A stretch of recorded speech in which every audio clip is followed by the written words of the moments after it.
नमस्कार साथियों, संजय कुमार कैमूर से। साथियों, आज कुछ महत्वपूर्ण बिंदु हैं। बहुत से लोगों को बेचैनी है, बहुत भाई लोग फ़ोन भी कर रहे हैं। मैंने ग्रुप में ऑडियो भी डाला है, जो मुझे भूल जाता हूँ, ऑडियो आते हैं तो डाल देता हूँ। बहुत सारी बातें दिमाग में चलती हैं, बहुत सारे प्रश्नों का जवाब देता हूँ। डेली सैकड़ों लोगों के प्रश्नों का जवाब देता हूँ, उससे मुझे घबराहट नहीं है। लेकिन साथियों, आपको जो मैं बता रहा हूँ, ये मेरी 20 साल की तपस्या है, जो मैं किसी संघ समूह में नहीं रहा। मैं तमाशा देखते रहा, लोग लूट रहे थे, साथ में मैं भी लूट रहा था। लेकिन अगर कोई उसमें ईमानदार नेता भी आया तो उसको लोग चलने नहीं दिया। मैंने वो चीज महसूस किया। साथियों,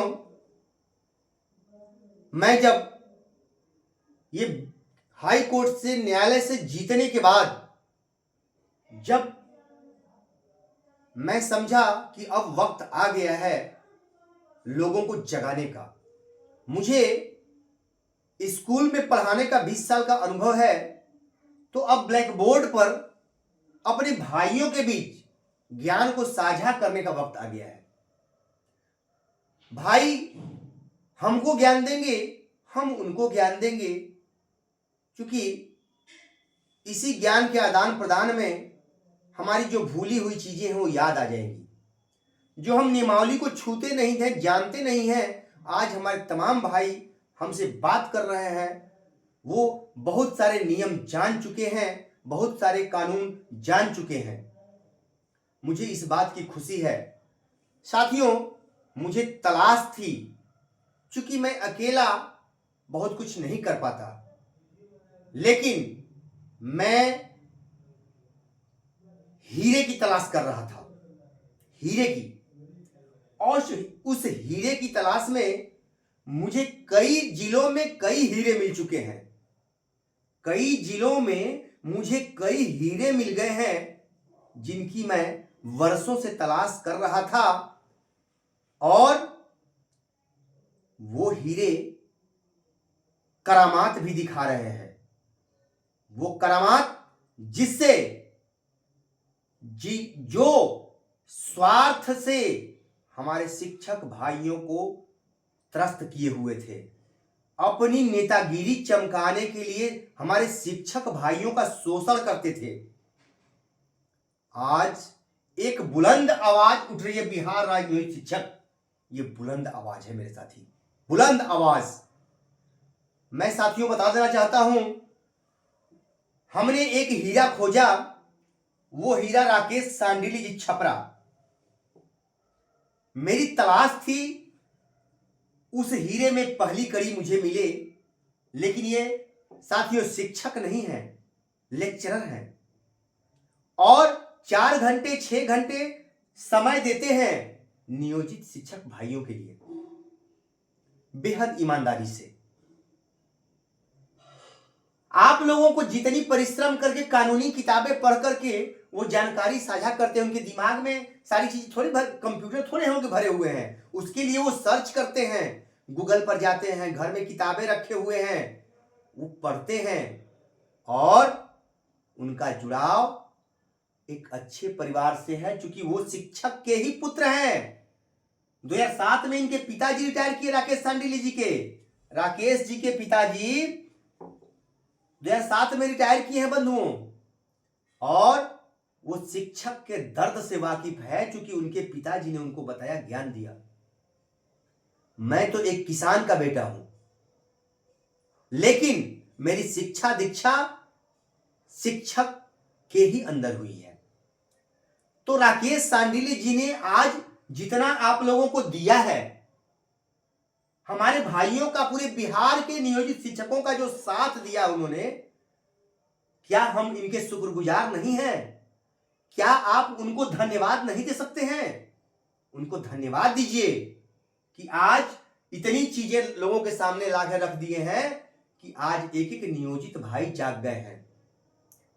विशिष्ट में जाना पसंद नहीं कर रहे हैं, फोन करके कह रहे हैं कि भैया राकेश सांडिल जी कहां थे, भैया काहे नहीं आप पहले आके ऐसे हीरो को खोज किए।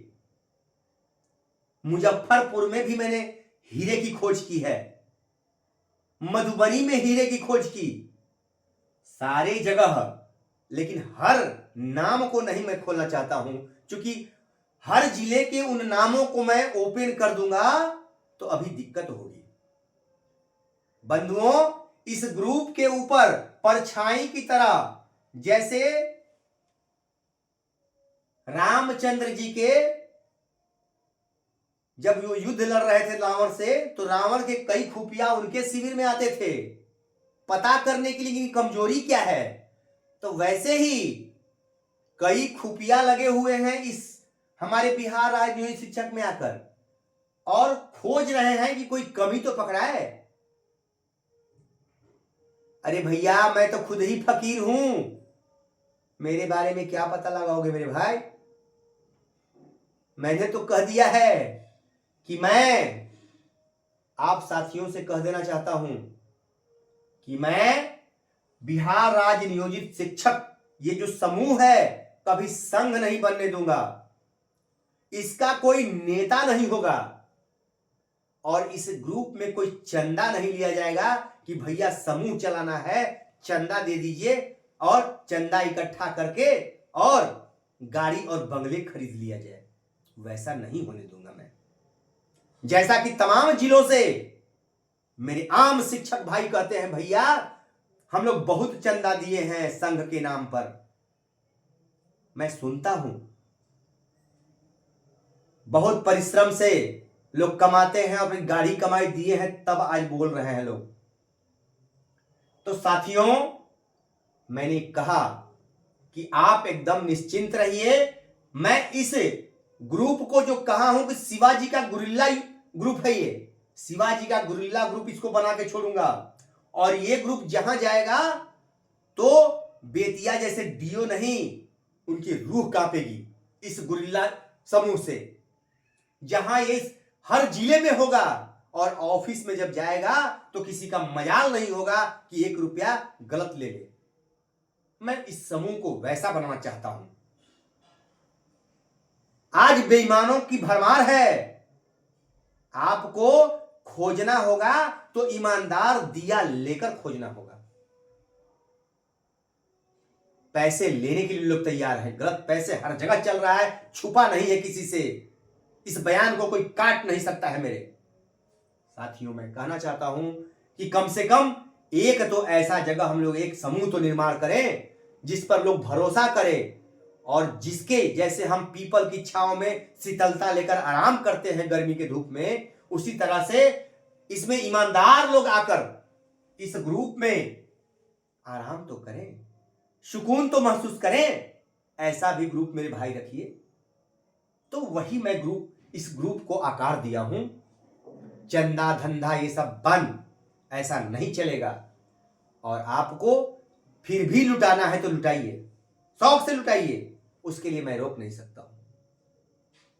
मैं जो कह रहा हूं साथियों, अब देखिए एक भाई का फोन आया था, भैया ये नियमावली कहीं समाप्त तो नहीं हुई। अरे मेरे भाई, सहायक शिक्षक की नियमावली भी मंत्रिमंडल ने बनाया था, आपका भी नियमावली मंत्रिमंडल ने बनाया है, इस पर भी राज्यपाल महोदय ने साइन किया है, और हम लोगों की नियमावली पर भी राज्यपाल महोदय ने साइन किया है। फिर कहां दिक्कत हो गई मेरे भाई?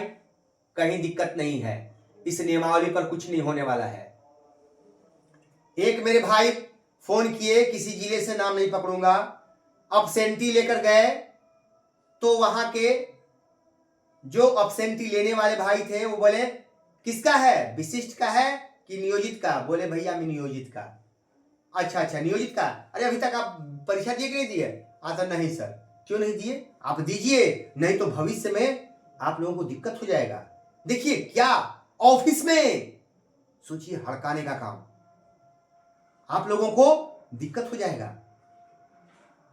ये कमेटी गठित होगी, और कमेटी गठित होगी तो इसको खत्म कर सकता है। आप लोग कहीं के नहीं रहिएगा। अरे भाई मेरे माफ करो, एक शिक्षक को समझा रहे हो, लेकिन वो भाई मेरे बोल्ड थे, जवाब भरपूर दे दिए, भरपूर जवाब दिए। वैसे ही जवाब देना होगा।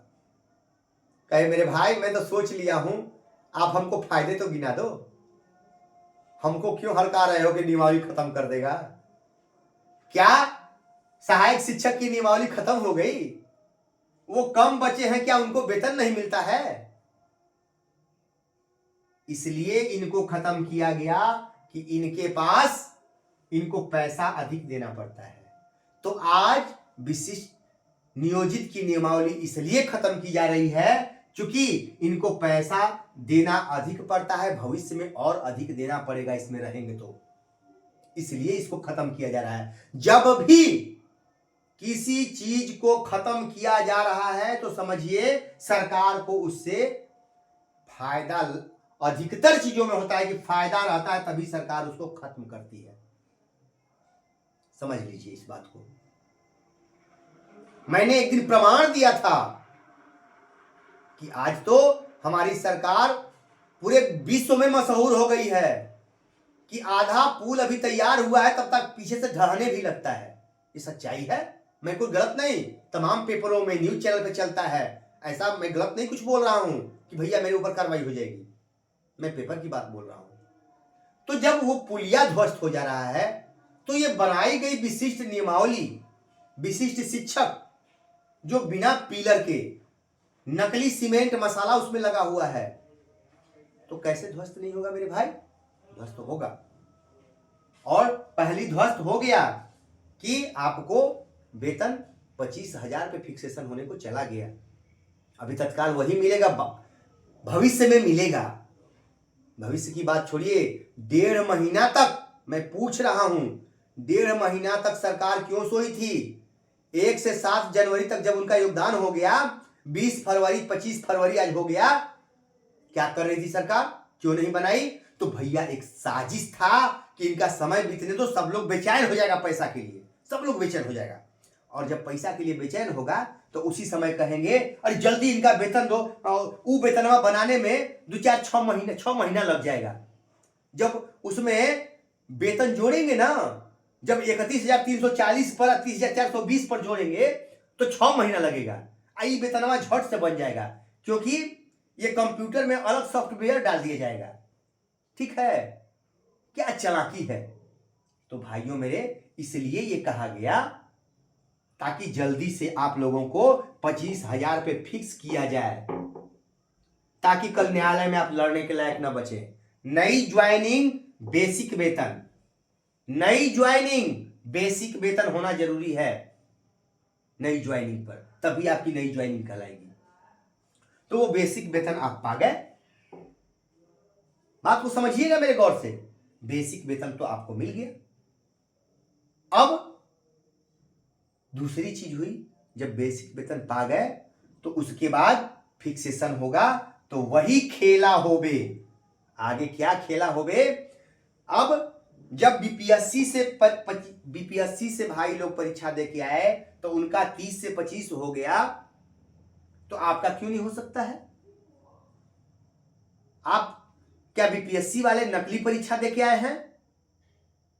आप महान परीक्षा दे के आए हैं? क्या मैं छोड़ दिया, टीटी एसटीटी पास था, मैं ज्वाइन हाई स्कूल में नहीं किया, छोड़ दिया कि मैं नियोजन में ही रहूंगा? क्या उस समय आप जानते हैं रिजल्ट? लेकिन मैंने ज्वाइन नहीं किया तो मैं उसी समय समझ गया। तो इसलिए आज समझ जाइए सरकार के खेल को, अन्यथा जैसे कई लोग परेशान हैं वैसे ही परेशान होना पड़ेगा। आगे भविष्य बहुत खराब है विशिष्ट का। 1 से 7 मार्च ज्वाइनिंग का डेटा आ गया है। 1 से 7 मार्च तक आप लोग ज्वाइनिंग करेंगे। 1 से 7 फरवरी तक होना था, लेकिन इसी उहापोह में ये सब जल्दी करने के लिए ये समय बिताया गया। 1 महीना आपका समय खींचा गया विशिष्ट बनाने के लिए, ये सब गुणा गणित करने के लिए। ठीक है बंधुओं। तीसरा ओपीएस, एनपीएस और यूपीएस। ये देखिए ओपीएस, एनपीएस, यूपीएस। एनपीएस पर केस चल रहा है, यूपीएस अभी आने वाला है, ओपीएस बीत चुका है। ये सिर्फ सहायक शिक्षक के लिए है, ठीक है। अब मेरे कुछ भाई बंधु इसमें चर्चा हमारे सांडिल्य जी कर दिए कि ये मिल सकता है ओपीएस, ठीक है।